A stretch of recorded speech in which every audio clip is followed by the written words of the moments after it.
welcome or welcome back to my YouTube channel. My name is Noah, and I wanted to welcome all of you to another installment of Monologue Monday here on my YouTube channel. Monologue Monday. If you are a returning viewer to this series on my YouTube channel, I want to thank you so much for tuning back in, and I hope you can take something away from this video as well. Without wasting any more time, let's get into this episode of Monologue Monday. So for this episode of Monologue Monday, I wanted to talk about something that I haven't really had a good opportunity to discuss yet on my YouTube channel. I haven't really made a video on it. I've kind of alluded to the fact that I would eventually, and I will, but I wanted to make a Monologue Monday about it. And that, of course, as the title suggests as well, is when is a good time to have a child? I have proposed this question on some of my earlier videos, and I did make it clear that there's obviously a couple different things that probably need to be checked off the list before jumping into something like this, right? With someone that you're married to or whatever it may be. And obviously, the first one being mentally ready, right? We all know that it's a huge responsibility. It's a huge burden. It's everything, right? When you have your first kid or your first two kids or whatever it may be. So that aspect is obviously something that needs to be considered, but there's also the financial aspect as well, and that's kind of where my opinion is going to be on this episode. So the main reason as to why I'm talking about this today, why it was on my mind, why I thought I would share my own personal opinions on the matter is really because I guess I'm sort of at an age where I'm seeing quite a few individuals that I went to school with, that friends of friends, and, just people generally within my age group are off by, 1 to 3 years are having their first kid, right? Or some of them even have multiple children at this point. And of course, this is obviously really exciting to see, and I'm sure the individuals are very excited as well. But I can't help but, think about the financial aspect of this. And I'm going to kind of get into this in a second here. Obviously, the point in this Monologue Monday is to talk about the financial readiness.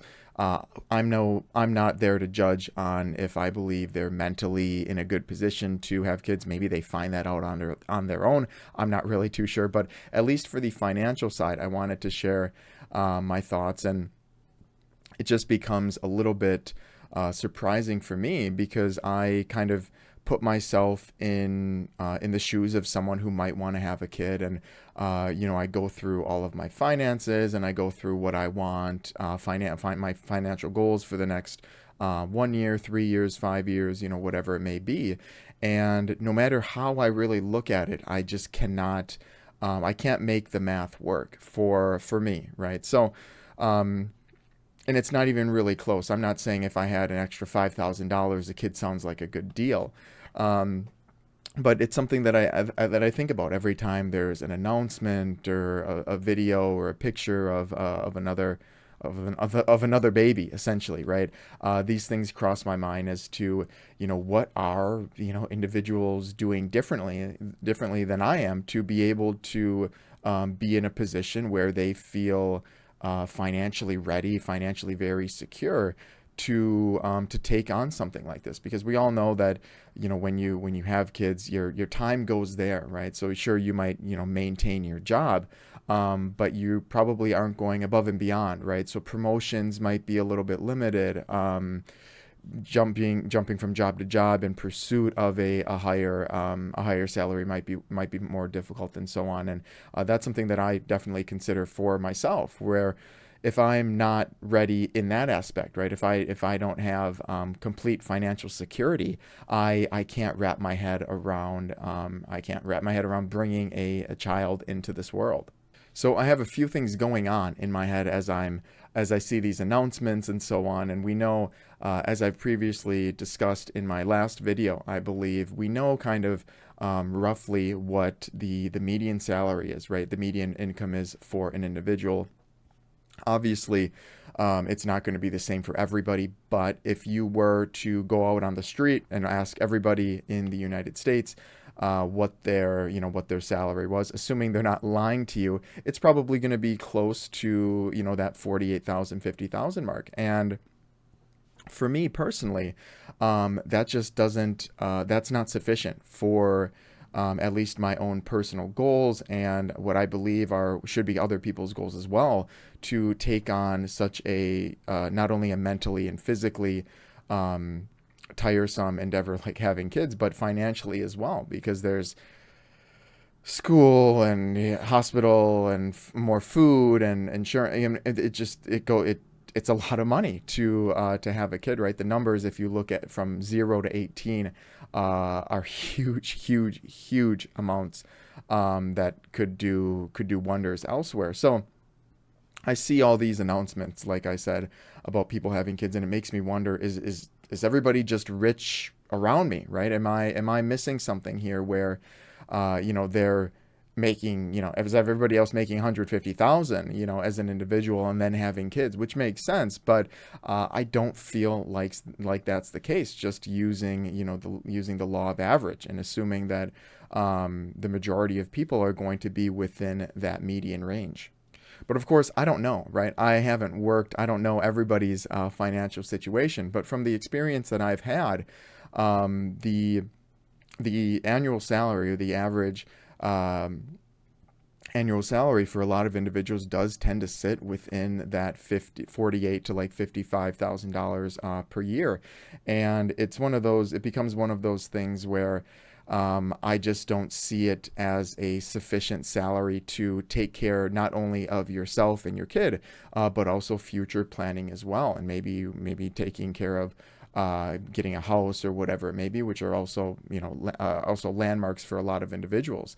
And I think that's kind of where the point in this video is that I wanted to share what I personally believe is a good point financially to have a kid. I'm not going to give a number per se, but I do want to stress that there's a great deal of significance that I want to put into this point, where there are other things in life that should be taken care of prior to bringing another individual into this world, right? Whether you're alone or with a partner, whatever it may be. And I think the key components, of course, very simply put, are you have a job. That's that's the first step. Second check mark is having insurance, right? So ensuring that you can pay for anything that might come up. You can keep paying your insurance for your car and yourself and all of that kind of stuff as well. That's the second step.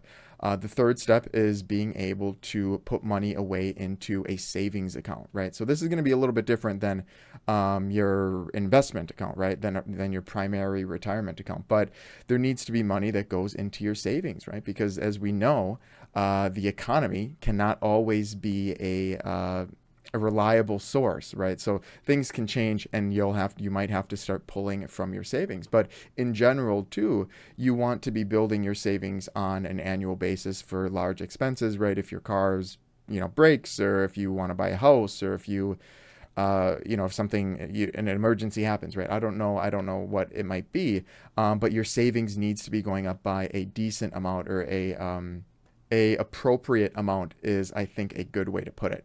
And the next checkbox, I think, is following very similar to saving, but it's going to be being able to invest for your retirement. Now, things get a little bit different here, right? Because we might have an individual who has a 401k, so they're contributing through their salary, and that's great. But I do want to stress that there are appropriate amounts, I think, that everybody should kind of follow. $500 a year isn't going to do too much, right? But $500 every check is pretty decent, right? So $1,000 every month, $12,000 on the year. That's pretty good. And of course, you can go even higher than that. You can max out your 401k, which is something that I really try to push on a lot of individuals. It doesn't happen very frequently, if I'm being quite honest. People like to take out their money for other expenses. They have other bills. They actually can't afford to max out their 401k. I would like to stress the point that making sure that there's a decent amount of money going towards your retirement account, at least in this case the 401k, is something that really needs to be considered prior to thinking about taking on an endeavor as expensive as having a child. And the final checkbox that I think is important to cover prior to really getting into the conversation of having a kid is there enough money for you, the parent, right, or the potential parent, to keep doing certain things that you like to be doing, right? These are different hobbies, right? So for me, going to the country club and continuing to do some traveling, continuing to try new projects, and so on. So the reason I like to stress this is because, sure, you might get, after you have a kid, you might get the enjoyment of having a kid around, right? But if that's at the cost of taking away your own personal enjoyment, your hobbies, your different things that you like to do in your free time, everything costs money, as we know. So if you can't put money towards that, right? If the money is all going towards your essential bills and your kid, I don't think that's conducive to a very happy or successful future. So those are going to be some of the important checkboxes that I think need to be covered prior to having a kid, right? So you need to kind of sit down and look at your finances and say, okay, well, if we do have a child, are we still going to be able to save? Are we still going to be able to invest at our appropriate rate, right? Maybe the two individuals are maxing their 401ks, right, which is absolutely the gold standard. But they kind of do the math a little bit, and they say, well, if we have a kid, on average, we won't even be close to maxing. I mean, I'm making up an example here, but that's kind of a red flag, right? You want to be able to cover that as well. And one of the other important check boxes that I think is definitely something to consider is you, right? Is your own enjoyment, your own hobbies, your own experiences, your own travel, whatever it may be. We all like to do different things, take on different endeavors and hobbies. And it just so happens that pretty much everything costs money to do, right? Everything's a subscription nowadays, nearly, or it feels that way. And one thing that I don't think will lead to happiness is if you have to give that up when you have a kid, right? Obviously, certain sacrifices need to be made. You might have to give up some time, right? I can't be going to the tennis court 7 days a week, right? It would have to be cut back if I were to have a kid. But if it has to get cut back to zero, that's obviously not going to be conducive to my own happiness, right? Especially if it's something that really makes me happy right now. So there you have it. That is going to conclude a few of my thoughts on when an appropriate time is to have a kid. So there you have it. Those are going to conclude a few of my thoughts as to when I believe a good time to have a kid is financially. And of course, I want to hear from you as well. What do you think are important details that should be covered prior to taking on an endeavor such as having a child? Please let me know in the comment section below. I'd love to hear your thoughts. With all of that being said, if you've stuck around this long in the video, I want to thank you so much for your time today. I really do appreciate it. And of course, if you have any questions for me personally, or if you'd like to take a look at the financial services that I can provide to you, I've left my email and a link to my company website in the description box below. Thank you again so much for your time today, and of course, happy financing.